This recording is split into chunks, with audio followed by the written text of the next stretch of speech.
Gold, trusted gold buyers. మీరు తాకట్టు పెట్టిన బంగారాన్ని విడిపించి ఈ రోజు ఉన్న మార్కెట్ ధరకు కొనబడను.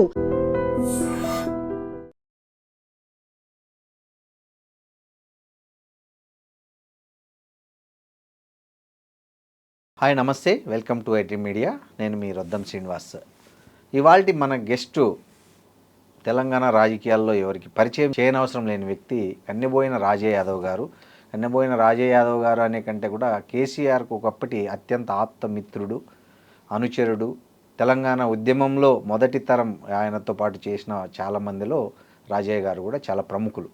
రాజయ్య గారు మనతో ఉన్నారు. నమస్తే రాజయ్య గారు. రాజయ్య గారు, మీలాగా కరుడుగట్టిన తెలంగాణ ఉద్యమవాదులు బీజేపీ లాంటి పార్టీలో, అంటే సిద్ధాంతానికి వైరుధ్యమైనటువంటి బీజేపీ పార్టీలోకి ఎందుకు చేరాల్సి వచ్చింది? అంటే నేను మొదటి నుంచి బీజేపీలో ఉన్నా. అవునా? నేను మొదటి నుంచి ఎమర్జెన్సీకి వ్యతిరేకంగా పనిచేసిన.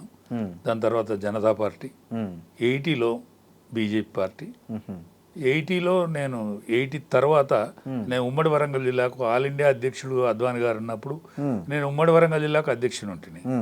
రామరథ యాత్ర కానీ జనాదేశ యాత్ర కానీ ఈ రెండు యాత్రల్లో చురుగ్గా పాల్గొన్న కార్యకర్తను. ఓకే, భావజాలం మీకు ముందు నుంచి ఉంది? మొదటి నుంచి ఉంది. ఓకే.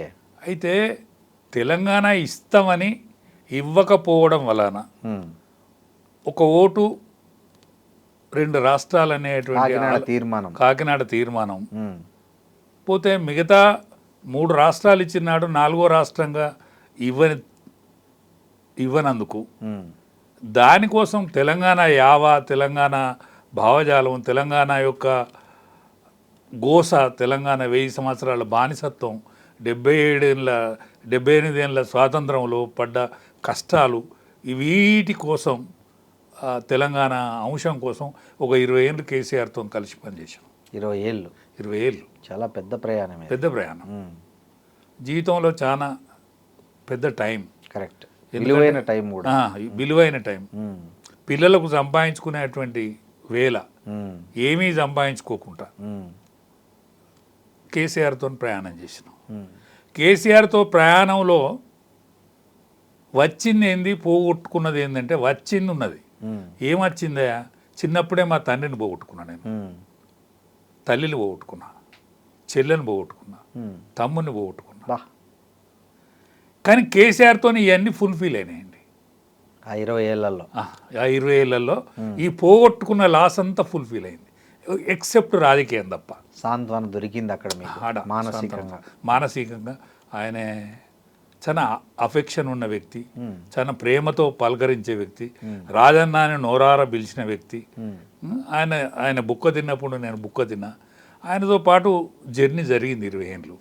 కానీ ఆయనకి ఎందుకో ఏ ఆలోచన వచ్చిందో, లేకపోతే నాకు విధిలిఖితమే లేదో, కానీ నాకు రాజకీయంగా ఆయన అవకాశం ఇస్తానని ఇవ్వలేదు. పార్లమెంటుకు నిలబెడతా అన్నాడు, విజయశాంతి నిలబెట్టిండు. నన్ను అడిగిండు, నాకంటే విజయశాంతి మెరుగు నేనే చెప్పిన. గ్రేట్ కదా. నాకంటే విజయశాంతి మెరుగు. ఆమె తల్లి తెలంగాణ పార్టీ పెట్టింది, విలీనం చేసింది. ఆమె రాములమ్మ అనుకుంటే ఆమె ఎక్కడ పుట్టిందో ఏడ పెరిగిందో, కానీ ఆమె నిజంగానే ఎవరు దత్తలేడు. కానీ ఆ తుపాకి ఆమె కొడితే అందరూ పడిపోతాను, శత్రువులందరూ అని అనుకుంటాను. మన పిల్లలందరూ ఇట్లున్నారన్న. మరి నాకంటే విజయశాంతే బెటర్ అంటే టికెట్ ఇచ్చాడు. నేను 8.5 సంవత్సరాలు మెదక్ ఇన్ఛార్జ్. టీఆర్ఎస్ మెదక్ ఇన్ఛార్జ్. కేసీఆర్ ముఖ్యమంత్రి అయినాడు కూడా నేను మెదక్ ఇన్ఛార్జ్, ప్లస్ ఆయన కాన్స్టిట్యున్సీ ఇన్ఛార్జ్. గజ్వేల్ కాన్స్టిట్యున్సీ ఆయన ఇన్ఛార్జ్ నేనే చూసిన. అంటే ఇంక ఎంత సన్నిహితులై ఉండాలి మీరు? చాలా సాన్నిధ్యం, చాలా సాన్నిధ్యం. సరే, దాని తర్వాత కూడా నన్ను చైర్మన్ చేసిండు. వద్దంటే చైర్మన్ చేసిండు. అన్నా వద్దన్నా, ఎందుకంటే నేను అది కొట్లాడి తెచ్చిన. ఆల్ ఇండియా లెవెల్లో, నేషనల్ లెవెల్లో నిషేధం ఉండే గొర్రెల మీద, మేకల మీద తప్ప గొర్రెల మీద నిషేధాన్ని ఎత్తేయని నేను పోరాటం చేస్తే ఆల్ ఇండియాలో నా పోరాటం అక్కడికి వచ్చింది. ఆ పోరాట ఫలితం చాలు. ఇక అంతకంటే విలువైంది ఏం లేదు సుమా. నన్ను ఇచ్చి మళ్ళీ ఇబ్బంది పెట్టకు, మా వాళ్ళ దగ్గర నాకు మాట పోనీయకంటే 1000 కోట్లు కొట్టేశారు. శ్రీనివాస్ యాదవ్ గారు ఆయన ఇద్దరు కలిసి 1000 కోట్లు కొట్టేశారు. నా భుజం మీద తుపాకి పెట్టి గొల్ల కుర్మలను కాల్చేశారు. అది నాకు బాధకరం. దాని తర్వాత పార్లమెంట్ పోమన్నాడు, దాని తర్వాత రాజ్యసభ ఇస్తా అన్నాడు. కృతజ్ఞత సభ పెట్టిన, నేనే పెట్టిన. ఓ తెల్లారే వరకు బడుగు లింగన్నకి ఇచ్చాడు. ఉమ్. లింగన్న యాదవే, అవును. లింగన్న యాదవే, కానీ ఆ పార్టీ కాదు, మా పార్టీ కాదు ఆయన. Correct. నన్ను అడిగేది చిన్న పదవి ఇప్పి అన్న, నాకు చిన్న పదవి ఇప్పి అని తిరిగేది. ఎవడు బడుగులు లింగయ్య. బడుగు లింగన్న, ఉమ్. కేసీఆర్ నీకు దగ్గర అన్న ఒక చిన్న పదవి ఇప్పి అని తిరిగేది. ఉమ్. మరి ఏం పుట్టిందో ఏం కదో ఆయనకు అది ఇచ్చిండు. ఉమ్. ఇచ్చినాక కూడా నాకు ఎమ్మెల్సీ ఇస్తా అన్నాడు. ఉమ్. నేను వద్దంటే చైర్మన్ ఇచ్చిండు. ఉమ్. సరే ఈ అంటే విధంగా మీకు ఏమి తెలియకుండానే ఆ గొర్రెల మేక పంపకాలన్నీ అన్నీ జరిగాయి. సంతకాలు కూడా మీరు పెట్టలే. సంతకాలంటే ఓన్లీ చైర్మన్కు ఒక తీర్మానం చేసే అధికారం ఉన్నది, కానీ తతిమ అధికారం అంతా ఎండిదే. ఓకే. ఎండి అని మంత్రి. ఉమ్. సరే ఎండి గారు, మంత్రి గారు, లేకపోతే ముఖ్యమంత్రి గారు ఏమనుకున్నారు, మొట్టమొదలేదు ఆయనకి నదరపడ్డది. ఉమ్. గజ్వెల్ని ఓపెన్ చేసిన దాన్ని. ఓకే. గజ్వెల్ ఓపెన్ చేస్తే నేను సభాధ్యక్షత వహించాలి, ఉమ్. ఆయన అధ్యక్షత వహించాడు. ఎవరు శ్రీనివాస్ యాదవ్? కాదు, కేసీఆర్. ఓకే. అరే ముఖ్యమంత్రి ఉండొచ్చు అని అనుకున్నా. ఉమ్. నన్ను ప్రారంభ ఉపన్యాసం చేస్తాడని చేయిస్తాడు కావచ్చు అనేది నేను ప్రిపేర్ అయినా మెంటల్ కదా మీ ఇన్ఛార్జ్ ఉన్నారు. ఏం మాట్లాడాలి ఏం కదా అని ప్రిపేర్ అయినా. ఉమ్. దేశవాసి శ్రీనివాసతో మాట్లాడించాడు. ఉమ్. అరే ఈయనకేదో పుట్టింది రోగం, ఇదేదో ఈయనకేదో నాశనకాలం పుట్టింది, దీని మీద వేరే తీరుగా ఉన్నాడు అని అనుకున్నా. సబ్జెక్ట్ సైలెంట్గా ఉన్నా. దాని తర్వాత ఏంది, మరి దేశవాది తర్వాత మా మంత్రితో మాట్లాడించాడు. ఉమ్. మరి కృతజ్ఞత నాతో చెప్పిస్తాడు కావచ్చు అని అది కూడా ఓట్ ఆఫ్ థ్యాంక్స్ కూడా మీతో ఓట్ ఆఫ్ థ్యాంక్స్ కూడా చెప్పేయాలి. అరే వీనికి నాశనకాలం పుట్టింది అనుకున్నా. మళ్ళీ తర్వాత కలిసినప్పుడు ఏందన్నా నువ్వు గట్లెందుకు చేసినావు, నాకు అడిగే చనువు ఉండేది. ఉందిలే, ఎందుకంటే అన్నేళ్ళు ఏందన్నా నువ్వు గట్లెందుకు చేసినావు, అరే మా వాళ్ళకి చెక్కులు ఇవ్వాలి, నువ్వు గొర్రెలు ఇచ్చి ఎక్కడి నుంచో గొర్రెలను కొనిస్తే మాత్రం అవి తారుమారు అవుతాయి, చచ్చిపోతాయి, మా వాళ్ళు నిజాతి పరులు, చెక్కులు ఇవ్వాలని నేను లొల్లి పెట్టుకుంటే చెక్కులు ఇవ్వాలి. ఇక అట్లా నాశనం అయిపోయింది. ఇంకట్లా ఏం చెప్పారు ఎందుకు అని అడిగితే మీరు? అంటే నేను అడిగితే ఏమంటే లేదన్నా నువ్వు వేరే రాష్ట్రాల నుంచి తెచ్చుకోవాలి, లేకపోతే ఇక్కడ గొర్రెలే ఇక్కడనే తిరుమరలు అయితే వేరే రాష్ట్రాల నుంచి తేవాలంటే అవే తిరిగినాయి, అవే చచ్చిపోయినాయి. చాలా గొర్రెలు నాశనం అయిపోయినాయి. అంటే ఈ దేశపతి శ్రీనివాస్ గారు ఎలా దగ్గరయ్యారు కేసీఆర్? అంటే దేశపతి గారు తెలంగాణ మూమెంట్లో చాలా బ్రహ్మాండంగా పనిచేసిన వ్యక్తి. ఆయనే పాటలు పాడేది, అవును, స్పీచ్లు కూడా రాసిచ్చేది, ఉపన్యాసకుడు, కవి రచయిత. చాలా కష్టపడ్డాం లేండి. నేను శ్రీనివాస్ గారు నేను 10,000 బహిరంగ సభలు అటెండ్ చేసినట్టే. చిన్న అయిపోద్ది 150 మందితో మొదలుకుంటే 150,000 మంది, 2 లక్షల మంది అటువంటి బహిరంగ సభలు నేను అటెండ్ చేసినంత కేసీఆర్ గారు అటెండ్ చేయడం. ఎందుకంటే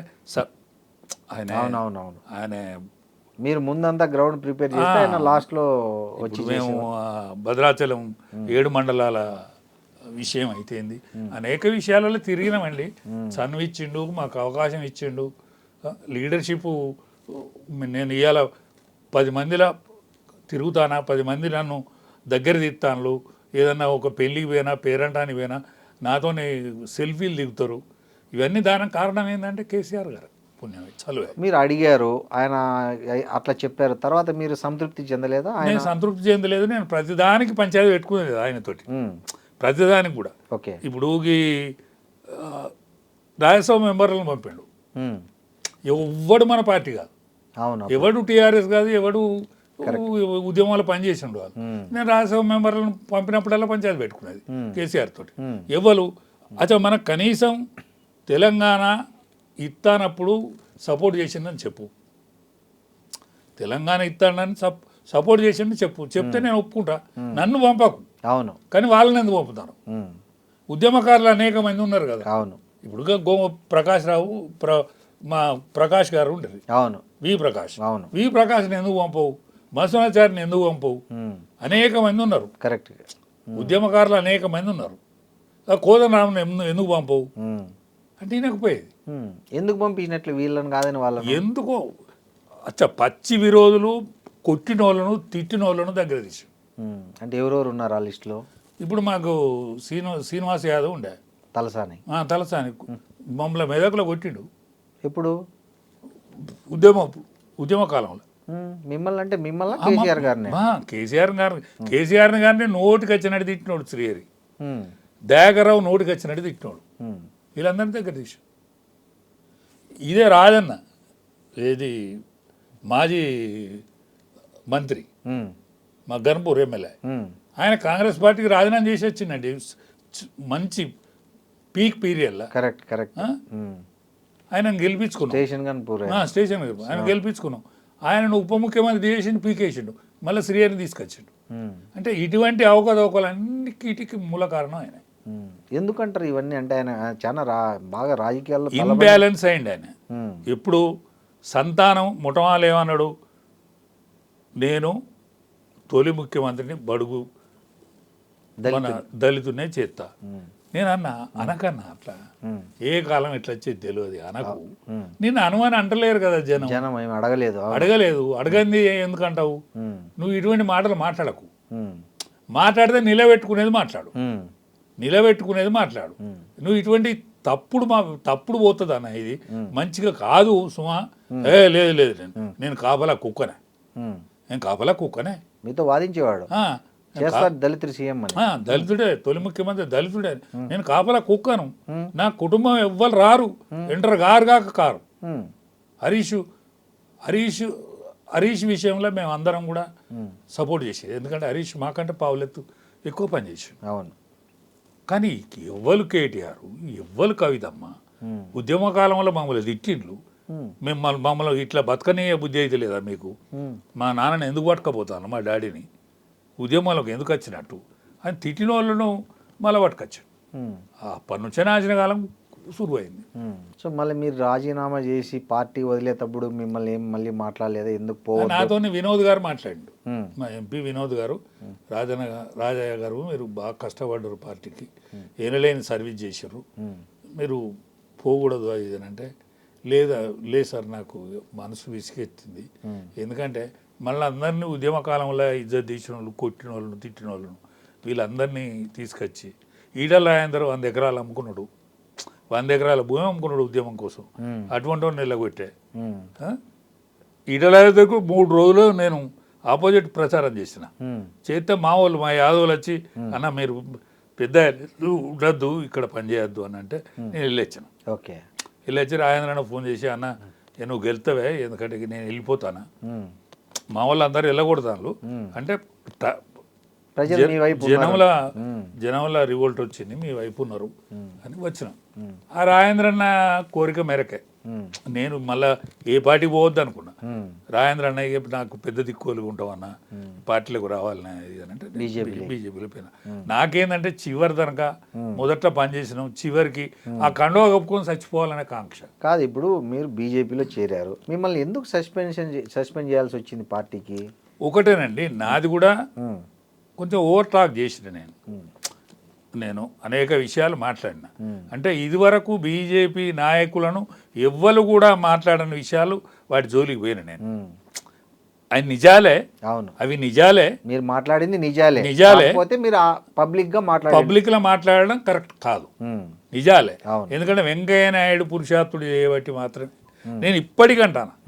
వెంకయ్య నాయుడిని మాత్రం నేను మిగతా వాళ్ళందరికీ సారీ చెప్తా, కానీ వెంకయ్య నాయుడుకి మాత్రం సారీ చెప్తా. మీకు ఆయనకు నాకు విభేదం ఏమి లేదు, కానీ ఒక అత్యున్నత స్థాయికి ఎదిగి బీజేపీ వాళ్ళన్న ఒక అత్యున్నత స్థాయికి ఎదిగి జంగారెడ్డి గారు పోటీ చేస్తే ఏడ్చిండండి వెంకయ్య నాయుడు గారు.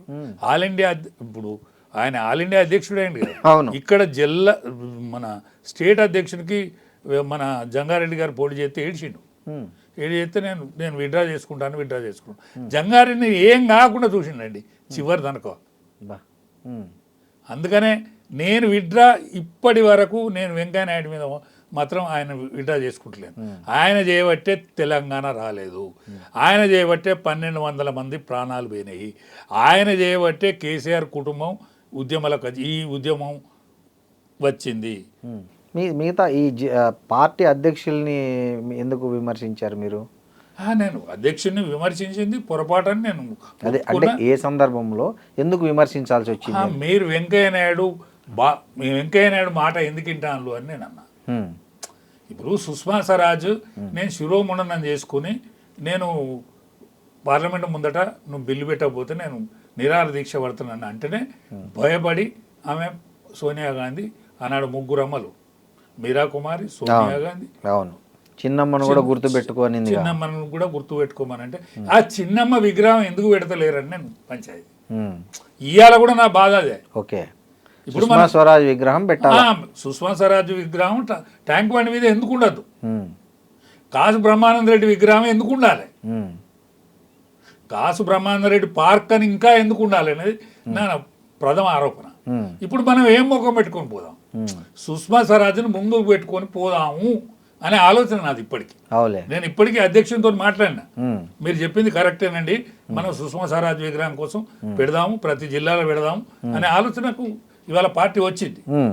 ఎందుకంటే మా బేస్ సుష్మా స్వరాజ్.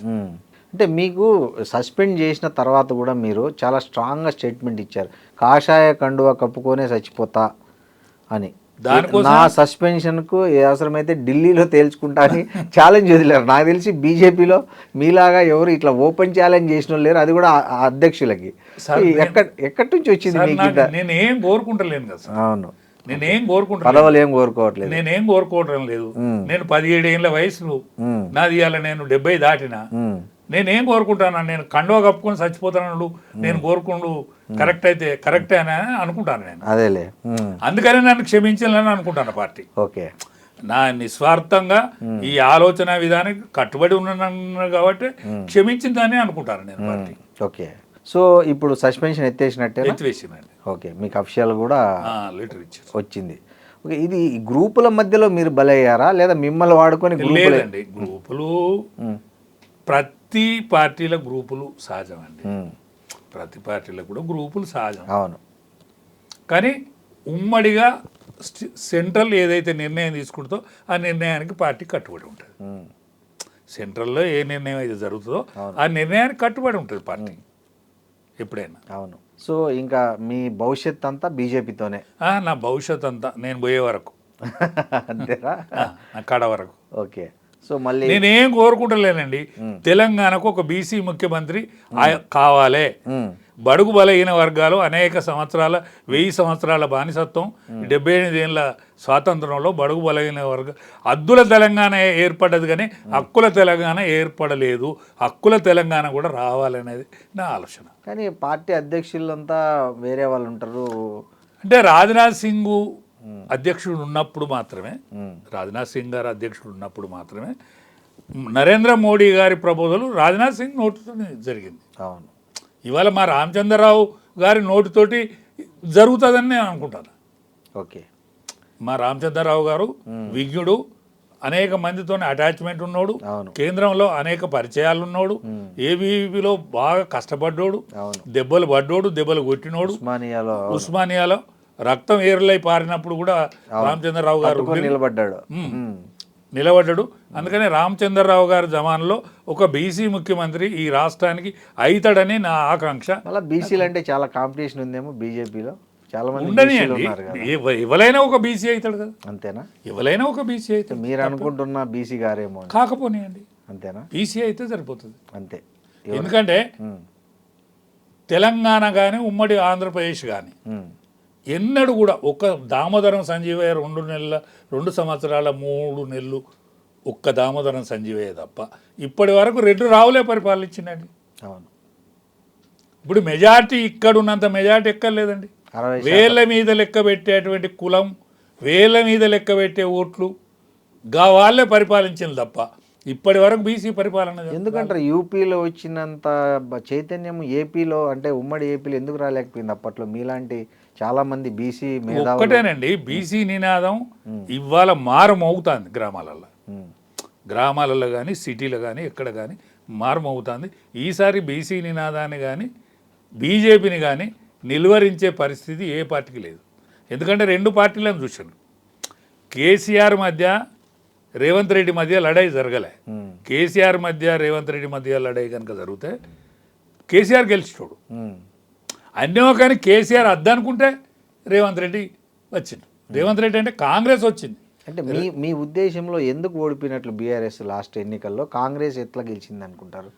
అన్నో కానీ ఈ కుటుంబం మళ్ళీ రావద్దు అనే ఆలోచన ప్రజలలో వచ్చింది. ఓన్లీ కుటుంబం బేస్డ్గా వ్యతిరేకత. కానీ కేసీఆర్ పాలసీలు కానీ సంక్షేమ పథకాలు కానీ అది కాదు. ఎందుకంటే కేసీఆర్ పాలసీలలో మంచిగా ఉన్నదండి.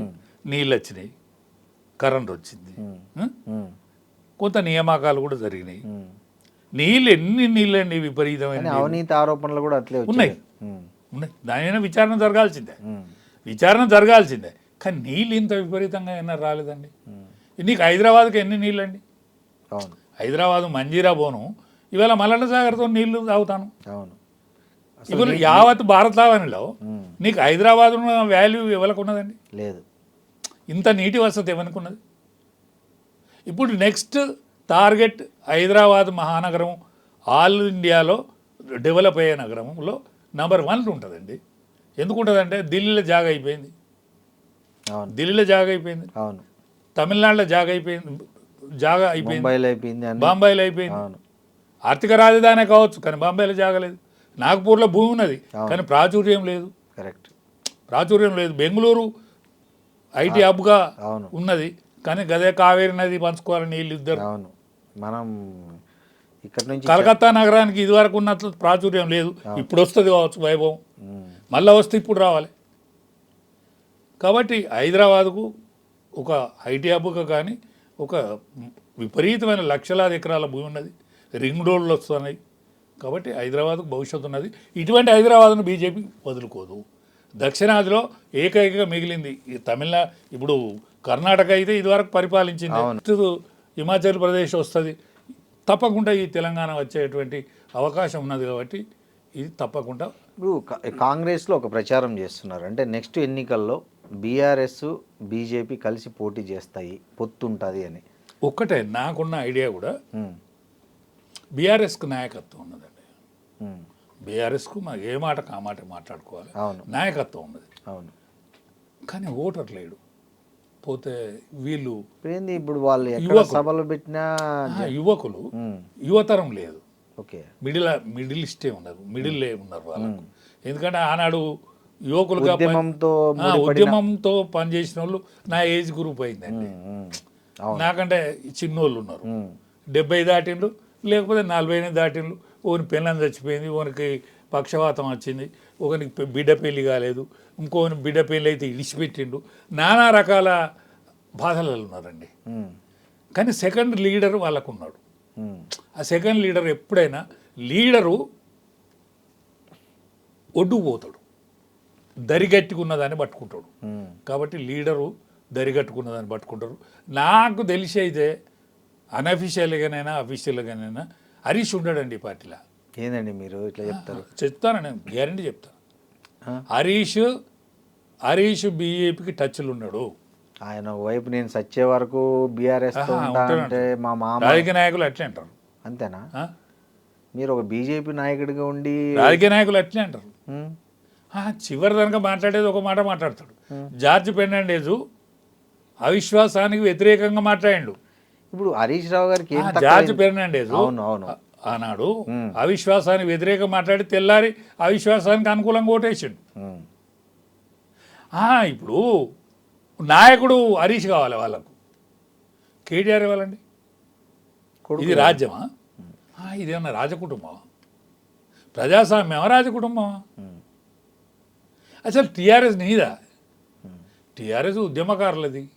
డప్పు కొట్టినోడు, డోలు కొట్టినోడు, దెబ్బలు పడ్డోడు, పాట పాడినోడు, జెండా కట్టినోడు, వీళ్ళందరు కలితే కదా ఉద్యమకారులు. ఇప్పుడు బడిపంతులు సబ్బండ జాతులు అందరు కలిస్తే నీకు టీఆర్ఎస్ అది. అందుకనే అది ఆయన తెలివిగా ఇక టీఆర్ఎస్ని దీన్ని ఖతం చేయాలి, బొందబెట్టాలని దాన్ని బీఆర్ఎస్ చేస్తే బీఆర్ఎస్ ఆయనను బొందబెట్టింది. బీఆర్ఎస్ అనేది ఆయన పొందబెట్టింది. ఇప్పుడు మీరు చెప్పిన స్టేట్మెంట్ ఇప్పుడు చాలా మంది రూమర్లు ఉన్నది, మీరు మళ్ళీ ఆన్ రికార్డ్ చెప్తున్నారు. నేను ఆన్ రికార్డ్ చెప్తానా? రేపు రాబోయే రిజల్ట్ గిట్లే ఉంటుంది. రాబోయే రోజులల్లో ఇది మీరు చూస్తారు కళ్ళారా. ఎందుకు ఏం అవసరం హరీష్ రావు గారికి బీజేపీతో టచ్లో ఉండాల్సిన అవసరం లేకపోతే ఆయన రాజకీయ జీవితాన్ని అయితే క్లోజ్ చేసుకోడు కదా. టీఆర్ఎస్ కానీ అది బీఆర్ఎస్ కానీ అది క్లోజే. ఇప్పుడు ఎగ్జాంపుల్, అరే నీకు నీ బిడ్డే కాంతలేదు నీ పార్టీని, నిన్నెవడు చూస్తురా?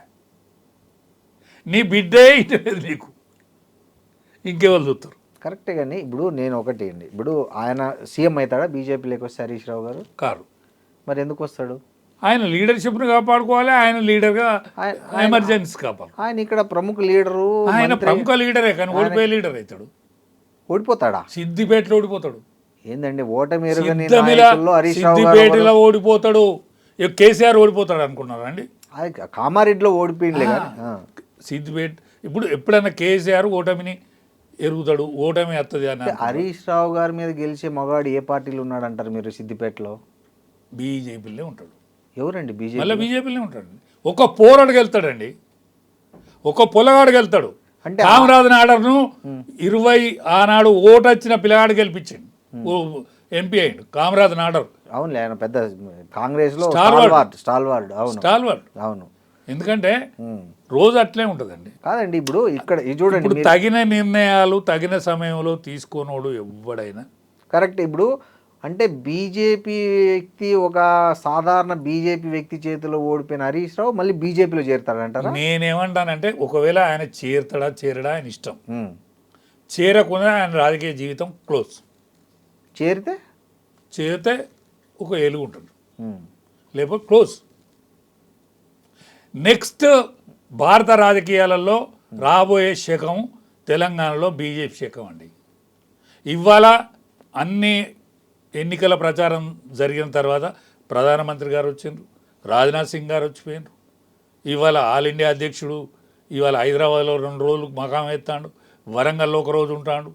అంటే ఇప్పటి నుంచి ఎన్నికలు అయ్యే వరకు ప్రతి ఒక గొప్ప నాయకుడు కానీ ప్రతి కేంద్ర కేబినెట్ మంత్రి కానీ వస్తారు.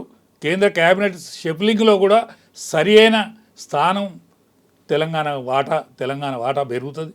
కాదు రజయ్ గారు, నాకు ఒక డౌట్ వస్తుంది. ఇప్పుడు కవిత గారేమో, కల్వకుంట్ల కవిత గారేమో హరీష్ రావు, రేవంత్ రెడ్డి ఇద్దరు ఒకరే టచ్లో ఉన్నారు, ఫ్లైట్లో కలుసుకొని అన్నీ మాట్లాడుకుంటారు అని ఆమె అంటది. మీరేమో ఆయన బీజేపీకి టచ్లో ఉన్నాడు. ఒకటేనండి, ఎవ్వరు బీజేపీ టచ్లోకి పోకపోతే వాళ్ళ రాజకీయ జీవితం క్లోజ్. కవితదేమి లెక్క అండి, కవిత కేసీఆర్ కూతురు కాబట్టి మాట్లాడుకుంటాను మనం. ఒక పార్టీ అధ్యక్షురాలండి. అరే ఒక పార్టీకి 4 పైసలునే కాబట్టి నువ్వు పార్టీ పెట్టినావు. ఇప్పుడు నన్ను కూడా పార్టీకి అధ్యక్షుని కమ్మన్నారు ఎవరు? ఇప్పుడు మన పవన్ కళ్యాణ్ పార్టీకి. నా దగ్గర ఏం లేదు కాబట్టి పోలే. నా దగ్గర పైసలు లేవు కాబట్టి నేను పోతే పెద్ద నాయకుని. నేను నాయకునిగా గుర్తింపు ఉన్నది. ఇప్పుడు ఆమె పెట్టిన పార్టీకి ఏమీ విలువ ఉండదు. జనాలు భారీగా వస్తున్నారు అని చెప్తున్నారు. అసలు ఆమె ఎక్కడికి వెళ్ళినా ఊదుగాలది పీరు లేవు. అది ఆమె ఏదన్నా గౌరవప్రదంగా కాంగ్రెస్ తోటి ఇప్పుడే అటాచ్మెంట్ అయ్యి ఈ స్థానిక సంస్థలలో ఎమ్మెల్సీకి ఇట్లా అయితే మంచిది. పార్టీకి విలువ ఉండదంటారు, ఏముండదు, ఆదరణ ఉండదంటారు. కేసీఆర్ కూతురు కాబట్టి ఆ పార్టీ గురించి మాట్లాడుకుంటాను.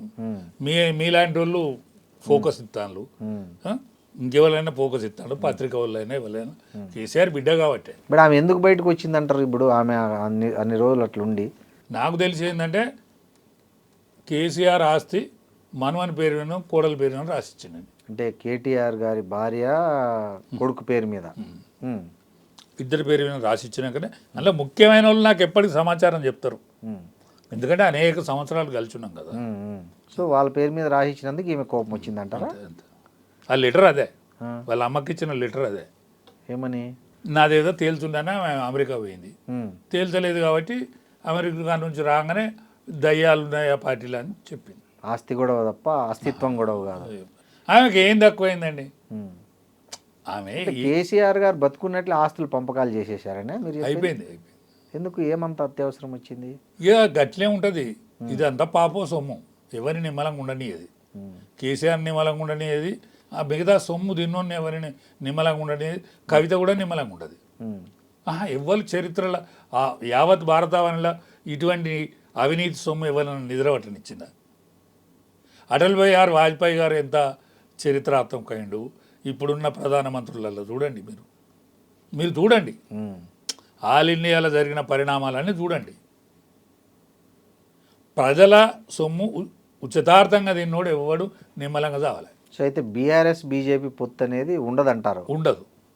కానీ హరీష్ రావు బీజేపీలోకి వస్తాడంటారు. అవకాశం ఉన్నది. అంటే గెలిచి వస్తాడా లేకపోతే గెలవకుండా? ఒక్కటేనండి, నేనేమంటానంటే హరీష్ రావు రాకపోతే హరీష్ రావు అనుచర వర్గం ఎవ్వడు ఉండడండి. ఓటు ఎటు పడుతుందో అటు పోయి నిలబడతారు అంతే.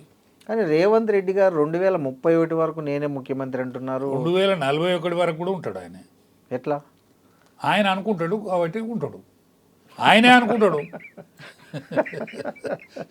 లేదండి, లేదు, నెక్స్ట్ ఎన్నికలలో ఓట్లు అయితే కదా ఎవడన్నా. కాదు, నిలబడేతోడు దొరకాడు కాంగ్రెస్ పార్టీకి, అంతేనా? నిలబడేతోడు దొరకాడు కాంగ్రెస్ పార్టీకి. ఇప్పుడు 2030 ఇప్పుడు కాదండి, ఆల్ ఇండియా రాజకీయాలు చూడండి మీరు. బెంగాల్ బాయ్ మొన్న బెంగాల్ మొత్తం లేకుండా పోయిందా? అవును.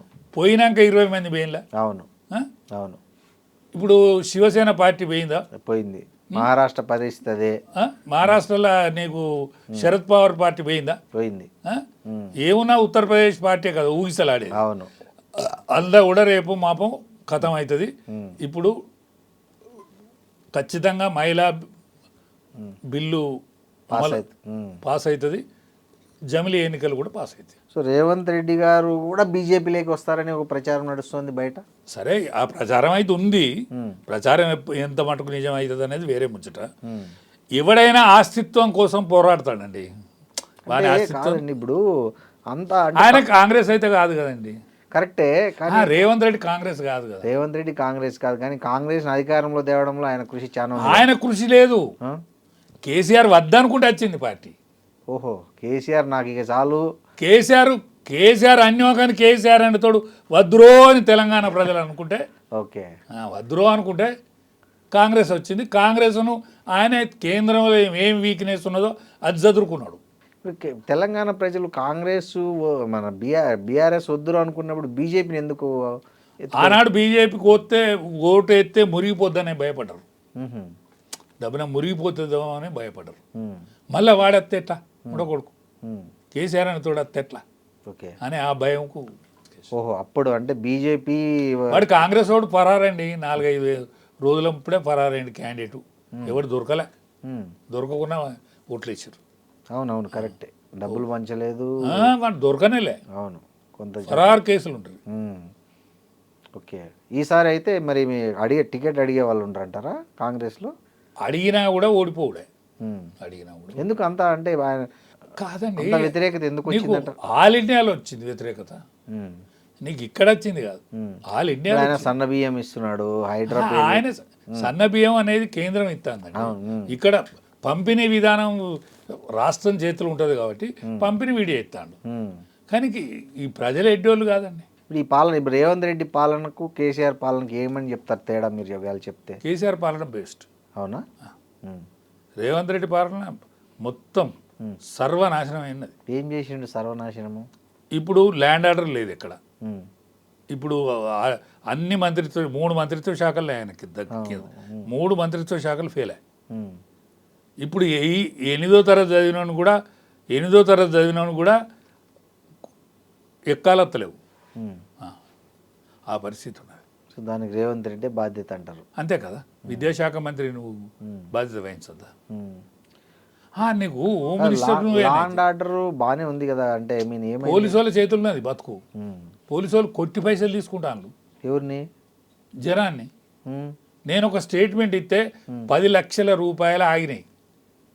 నేను ఒక మీ దగ్గర మీ అసలు వీడియోలో మాట్లాడినా. అంటే ఎక్కడ, ఏ పోలీసులు? మా దామెర పోలీస్ స్టేషన్ ఉండే. ఎవడో ఒక జీతగాడు చచ్చిపోయాడు. జీతగాడు చచ్చిపోతే వాడిని ఆసామిని కొట్టి 10 లక్షలు రాయించుకున్నారు కేసు పోలీసులు. నేను సోషల్ మీడియాలో మాట్లాడితే ఆగిందండి. సో ఇప్పుడు మొత్తం పోలీస్ దందా ఒక్కటే కాదు, నేను అంతటి తిరుగుతా కదా. అవును, అందరితో తెలంగాణలో అందరితో సంబంధాలు లేదు. అందరి ఫోన్లు కొట్టినా కూడా కట్టినా. సో ఇప్పుడు రేవంత్ రెడ్డి మీద వ్యతిరేకత వచ్చింది, బీఆర్ఎస్కి అనుకూలంగా మారుతుంది కదా మామూలుగా అయితే. ఎంత మాత్రం మారదు, ఎందుకంటే బీఆర్ఎస్ పార్టీని చూసి ఇది వరకు 10 ఏళ్ళు చూసింది. ఇప్పుడు వాళ్ళు చెప్పేది ఏంటంటే కేసీఆర్ నయం చాలా రేవంత్ రెడ్డి పాలన కంటే అని అనుకుంటున్నారని. వాళ్ళ ఏం అనుమానం లేదు. కేసీఆర్కును రేవంత్ రెడ్డికి లెక్క పెట్టినప్పుడు కేసీఆర్ నయం. ఓకే, కానీ ఆల్ ఇండియా లెవెల్ను ఈ 2 పార్టీలను చూసిన లెవెల్ చూస్తే అన్నో కానీ ఈసారి మనం బీజేపీని గెలిపించాలనేది ప్రజలలో వచ్చిందండి. తెలంగాణ ప్రజలలో వచ్చింది. యువతరం అందులో యువతరం అంతా మొన్న అక్కడికి వచ్చి పార్టీ వ్యతిరేకంగా ధర్నా చేశారు. జనతా కాక్రోచ్ పార్టీ అంతా హైదరాబాద్? అదే అదొక మీడియాల పన్నాగం. ఓకే. నేను చెప్పొద్దా, మీకు తెలియని ఉన్నాయి కానీ దాంట్లో. మీరే అన్నారు రేవంత్ రెడ్డిని ఎదుర్కోవడానికి కేసీఆర్ బీజేపీతో చేతులు కలపాలని చూస్తున్నారని. తప్పులేదు. ఆయన గౌరవమైన ముగింపు కావాలంటే కలిపి రేవుగురు తెచ్చుకోవాలి ఆయన, లేకపోతే రేవు తప్పుతాడు. ఇప్పుడు మరి బీఆర్ఎస్ బీజేపీ కలిస్తే మరి ముఖ్యమంత్రి కేసీఆర్ అవుతాడు కానీ కేసీఆర్ ఎందుకు అవుతాడండి? కేసీఆర్ అయిపోయింది. ఆయన బీజేపీ ముఖ్యమంత్రి కేసీఆర్ అయిపోయిందండి. కేసీఆర్ అనేది ఆ యుగం అయిపోయింది. అదొక స్వప్నం. ఓకే, అది స్వప్నం. మరి నెక్స్ట్ కేటీఆర్ను ఉన్నాడుగా లైన్లో. కేటీఆర్ ఎందుకు అవుతాడండి? కేటీఆర్ ఆయన వర్కింగ్ ప్రెసిడెంట్. కానీ అది వాళ్ళ పార్టీ గెలిచినప్పుడు ఆయనే ముఖ్యమంత్రి. వాళ్ళ పార్టీ గెలిస్తే ఆయనే ముఖ్యమంత్రి అండి ఇప్పటికీ. వాళ్ళ పార్టీకి వెళ్తే మంచిదే, గెలువనండి, రమ్మనండి ఎన్నికలకు. జ్వరం పుడుతుంది ఎవరికైనా. ఆల్ ఇండియాలో జ్వరం పుడుతుందండి. అఖిలేష్ యాదవ్ కంటే గొప్పోడు కాదు కదా, లల్లు ప్రసాద్ కంటే గొప్పోళ్ళు అయితే కాదు కదా, వీళ్ళైతే అంతకంటే గొప్పోళ్ళు అయితే కాదు కదా. ఇప్పుడు నీకు స్టాలిన్ కంటే గొప్పోడు కాదు కదా. ఒక సామాన్యుడు వచ్చి కారు డ్రైవర్ కొడుకు గెలిచిండండి పార్టీలో, వంట మనిషి గెలిచిందండి బెంగాల్లో. మంత్రి కూడా అయింది. అరే మంత్రి అయిందంటే నీకు ఆల్ ఇండియా రాజకీయాలలో మార్పులు ఊపు తెలుస్తుంది కదా. అచ్చా మనకు తెలియదండి, మన లెవెల్ అంతా మనం వేరే దిక్కుంటాం, ప్రజలు వేరే దిక్కుంటారు. సో వచ్చే ఎన్నికల్లో ప్రధాన పోటీ తెలంగాణలో ఎవరెవరు ఏ పార్టీల మధ్య ఉందంటారు? బీజేపీ మధ్య, కాంగ్రెస్ మధ్య ఉంటుంది. బీఆర్ఎస్ అంటే సోదులే కూడా ఉండదు. ఏందండి అసలు అంత పెద్ద పార్టీ, అంత పెద్ద నిర్మాణం. నేను అందులో పనిచేసిన 10 సంవత్సరాలు, 20 సంవత్సరాలు పనిచేసిన. మీరు అన్నట్లు ఎన్నో అభివృద్ధి కార్యక్రమాలు చేశారు. నేను 20 సంవత్సరాలు అల్లనే పనిచేసిన. మరి ఇప్పుడు ఎందుకు జనం పొలోమని వస్తున్నారు బీఆర్ఎస్ పార్టీల మీటింగ్లకి? వస్తారు, వచ్చే లెక్క ఉంటుంది దానికి. ఏం లెక్క? దానికో లెక్క ఉంటుంది. పార్టీలు మీటింగులు సక్సెస్కు లెక్క ఉంటుంది, జిందాబాద్కో లెక్క ఉంటుంది. అంటే మీరు మీ ఉద్దేశం? అంతే రేటే. ఆనాటి బీఆర్ఎస్కు, ఆనాటి టీఆర్ఎస్కును ఈనాటి బీఆర్ఎస్కు తేడా ఏంటంటే దేని లెక్క దానికి ఉంటేనే నడుస్తుంది ఇది. సో మీకు ఈటల గారితో బాగా అనుబంధం ఉంది. అవును, ఒక పెద్దన్నలాగా మిమ్మల్ని చూస్తారు ఆయన. అవును. ఆయన ఇక్కడ ఇమడలేకపోతున్నాడు బీజేపీలో, ఆయన్ను ఓర్చుకోలేకపోతున్నారు, ఆయన్ను తొక్కడానికి అన్ని రకాలుగా ప్రయత్నాలు జరుగుతున్నాయి అనేది ఆయనకు ఉంది. ఆయన అభిమానులకు అనుచరుల్లో కూడా ఉన్న ఒక అసంతృప్తి.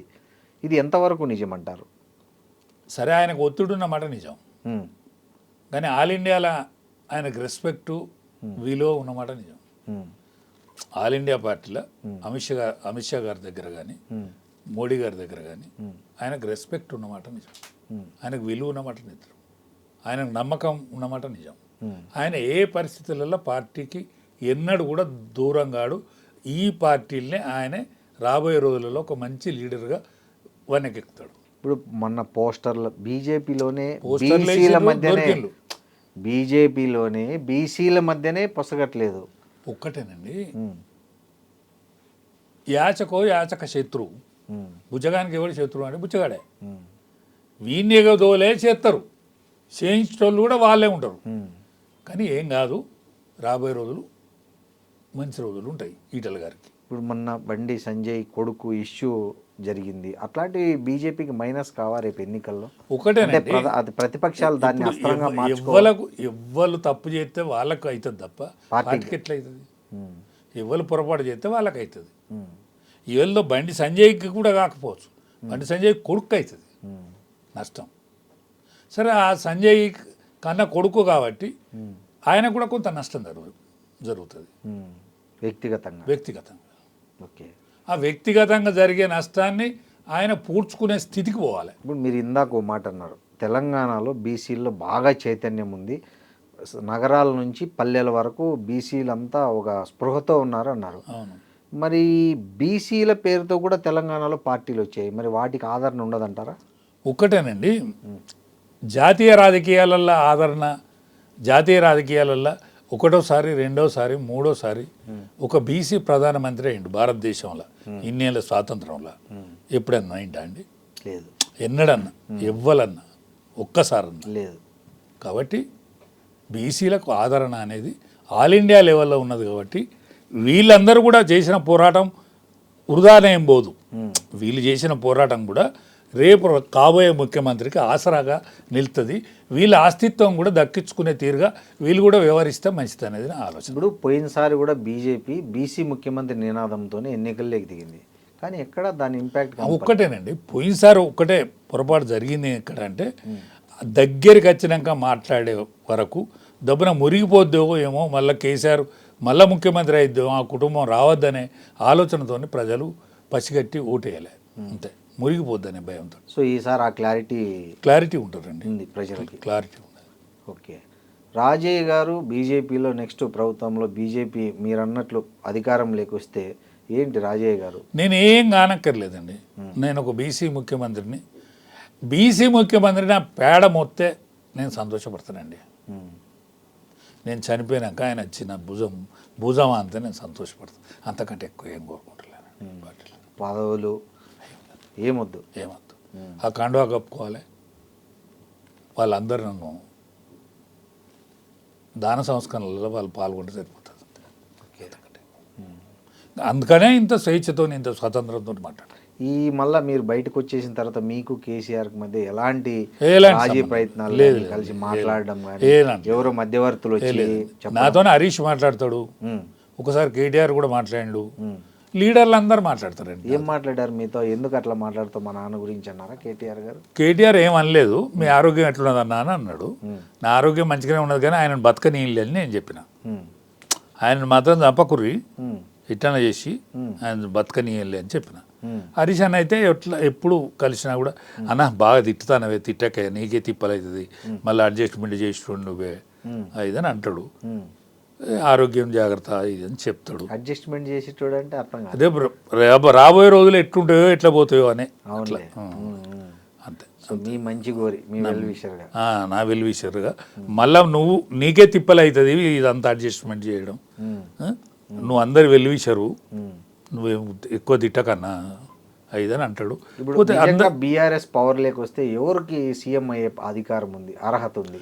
ఒకవేళ ఇప్పుడు బీజేపీ రాక కాంగ్రెస్ అనేది అయితే ఇక రానే రాదు. ఒకవేళ బీఆర్ఎస్ కనుక పదవిలోకి వస్తే హరీష్ రావుకే అవకాశం ఉంటుంది. చేస్తారా ఆయన సీఎంగా? అది ఇంత మాత్రం రాదు. ఒకవేళ అత్తే ఆయనకే అవకాశం ఉంటుంది అంటే. కేటీఆర్ ఏం చేస్తారు ఇప్పుడు? ఏమీ చేయలేడు. గమ్మున పదవి వదిలేసి సైలెంట్గా ఉంటారు ఆయన. కానీ బీఆర్ఎస్ అనేది ఇక అది గడిచిపోయిన కాలం. బీఆర్ఎస్కి ఎవడు ఓటేస్తుంది సిద్ధంగా లేడు. సిరిసిల్ల గెలువు అని ఆయన చూద్దాం. మీరు చెప్పేది హరీష్ రావు సిద్దిపేటలో గెలిచలేడు లేడండి. కేటీఆర్ లేదు. వీళ్ళు బీజేపీకి వీళ్ళని తీసుకోరా బీజేపీ ఇష్టం. కానీ వీళ్ళు బీజేపీ జెండా పట్టుకుంటేనే వీళ్ళకి వెళ్తారు ఎవడైనా. సో ఫైనల్గా రాజకీయ భవిష్యత్తు ఎలా ఉంటుంది కవితకి, ఆమె పార్టీకి? కవితకి ఏముండదండి. కవిత ఇప్పుడు కాంగ్రెస్తో అటాచ్ అయ్యి ఏదైనా పదవి తీసుకోవాలి. అంటే మరో షర్మిల లాగా కాంగ్రెస్లో కలిసిపోవాలంటే అంతే. వేరే ఆమెకంటూ ఒక లేదు. ఇప్పుడు తమిళనాడు ఎన్నికల్లో కొత్త వాళ్ళకి అవకాశం ఇచ్చినట్లు ఇక్కడ కూడా ఆమె కొత్త పార్టీ ఏమీ కాదండి. ఊదు కాలది పీరు లేవది. ఆమె సీటుకి వెళ్తే నేను చెవు కోసుకుంటా, మెడ కోసుకుంటా చెప్తాను. ఆమె సీటుకి వెళ్ళాను ఒక్క ఎమ్మెల్యేగా. మనం కవిత గెలిస్తే మీరు మెడ కోసుకుంటారు? మెడ కోసుకుంటాను. మళ్ళీ చూడండి ఆమె అసలే చాలా ఫైర్లో ఉన్నారు. ఏం ఫైర్ కాదు ఆమె ఫైరు. ఇప్పుడు మేము ఇద్దరం ఓటర్లు ఇనాగ్రేషన్కి ఇద్దరం పోతాను. అవునా? సో ఆమె కూడా గెలవదంటారు? గెలవదు, అయిపోయింది ఆమె. థ్యాంక్ యూ రాజయ్య గారు, నమస్తే.